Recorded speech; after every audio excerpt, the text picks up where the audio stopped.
સમાચારમાં આગળ વાત કરીશું છોટાઉદેપુરથી। છોટાઉદેપુરના બોડેલી ખાતે છોટાઉદેપુર જિલ્લા કલેક્ટર કચેરીમાં જબુગામ જિલ્લા પંચાયત બેઠક ફરી યથાવત જાહેર કરવાની માંગ સાથે ચીટનીસ અધિકારીને આવેદનપત્ર આપવામાં આવ્યું હતું।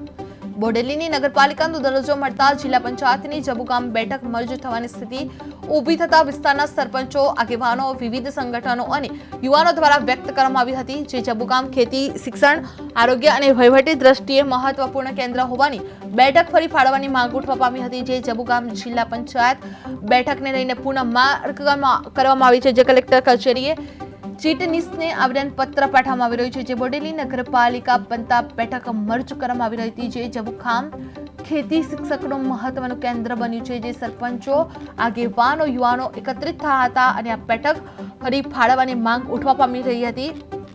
જે બોડેલીને નગરપાલિકાનો દરજ્જો મળતા જિલ્લા પંચાયતની જબુગામ બેઠક મર્જ થવાની સ્થિતિ ઊભી થતા વિસ્તારના સરપંચો, આગેવાનો, વિવિધ સંગઠનો અને યુવાનો દ્વારા વિરોધ વ્યક્ત કરવામાં આવી રહ્યો હતો।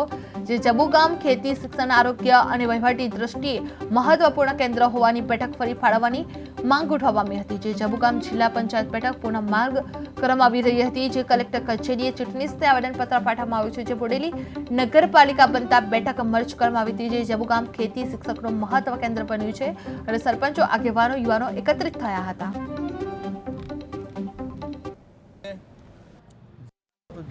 જિલ્લા સેવા સદન ખાતે મહેરબાન કલેક્ટર શ્રીની કચેરીએ બોડેલી જિલ્લા પંચાયતના મતદારો નગરપાલિકામાં મર્જ થઈ જતા નવીન બાજુના ખૂબ મહત્ત્વનું સેન્ટર જેવા જબુગામ, જ્યાં બેન્કિંગ સેવાઓ, કૃષિ યુનિવર્સિટી અને હાઈસ્કૂલ, ITIથી માંડીને અનેક ક્ષેત્રે સરકારી શાખાઓ ઉપલબ્ધ છે અને આ વિસ્તારના જે પ્રજાજનો છે એ જબુગામના બજારનો અને અન્ય ક્ષેત્રનો લાભ લઈ રહ્યા છે।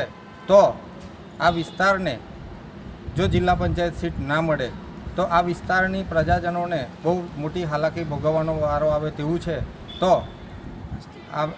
આવનારી તાલુકા અને જિલ્લા પંચાયતની ચૂંટણીઓમાં જબુગામને જિલ્લા પંચાયતની સીટનો દરજ્જો મળે એવો પ્રયત્ન અમારા સૌ તાલુકા પંચાયતના સભ્યો, સરપંચશ્રીઓ, વિવિધ સંગઠનના હોદ્દેદારશ્રીઓનો અમારો પ્રયત્ન છે।